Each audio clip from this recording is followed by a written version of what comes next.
It was not long before Jesus became the center of serious controversy among the Jews. Much of the positive public sensation he created was the result of the miracles he performed. But there were other reasons why Jesus won his way into people's hearts, especially among the poor and the socially insignificant. He had an evident love for those in humble circumstances.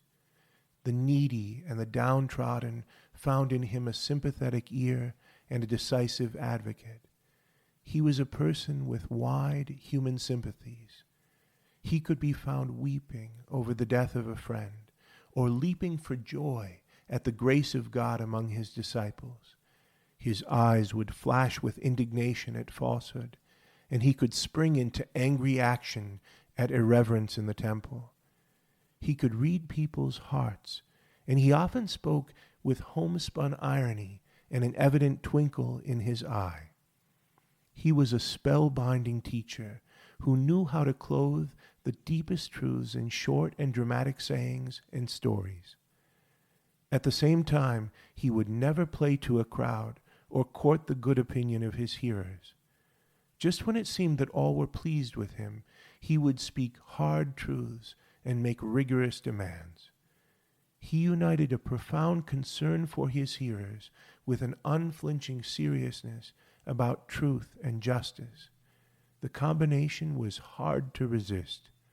Despite his high moral call and his constant urging of the need for repentance, even hardened sinners, prostitutes, and tax collectors sought him out. It was therefore not surprising that after a specially powerful miraculous act, when Jesus had fed 5,000 people in a deserted place, multiplying a few loaves of bread into rich abundance and thereby evoking manna in the desert, those who witnessed the miracle rose up and attempted to enthrone him as their Messiah king. Could anyone claiming to be the Messiah do more than he had done? Could anyone show such signs of God's favor? Had anyone ever spoken or acted like this man before? He must be the one for whom we have waited so long. If this were the whole of what Jesus had said and done, it would be hard to understand why his messianic bid was anything but successful among the Jewish people. Some level of resistance to moral and spiritual reform might always be expected. But Jesus was so obviously the opposite of a moral hypocrite, so genuinely concerned for the welfare of his followers, and so impressive in backing up his words with deeds of power that his success should have been assured.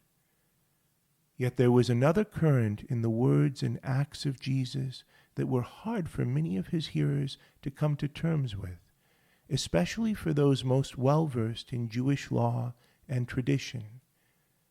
It was not his moral teaching that got him into trouble with such as these. It was not his miracles they mainly objected to. It was rather the idea, one that grew stronger and more unmistakable as time went on, that this man, this rabbi, this prophet, was making claims about himself and his mission that no mere man could possibly claim. What was one to make of a man who said not only that he was greater than David, Solomon, and Jonah, but that he was Lord of the Sabbath day? The Sabbath observance was part of the holy law given by God himself.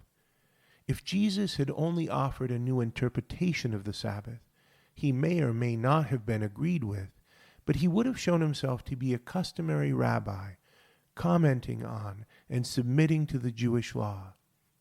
But Jesus was claiming to be superior to the law and to have the personal right to pronounce upon its true meaning. What could that mean? And what was one to do with a man who claimed the authority to forgive other people's sins not committed against himself?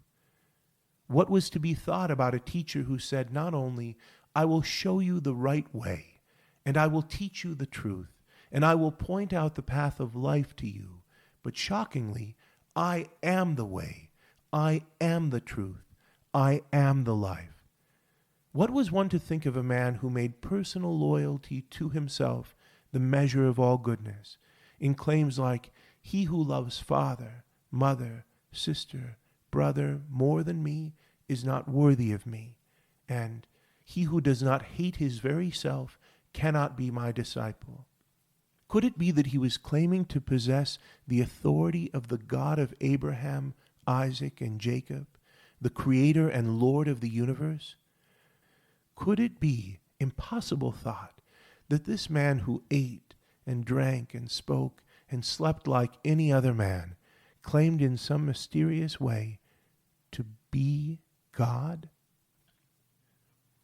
Jesus carefully adapted his self-revelation to his hearers' spiritual maturity so as not to overwhelm them all at once. But eventually he left no doubt about his meaning. "I tell you most solemnly," he said publicly, "before Abraham was, I am. I and the Father are one." In the face of such claims, and after witnessing such extraordinary miraculous signs, there were only two reasonable responses that those who saw and heard Jesus could make. Enlightened by heavenly help, they could say with Peter, "You are the Messiah, the Son of the living God." Or, with minds closed to God's actions and wills hardened by pride, they could say with some of the Pharisees, "He casts out demons by the prince of demons."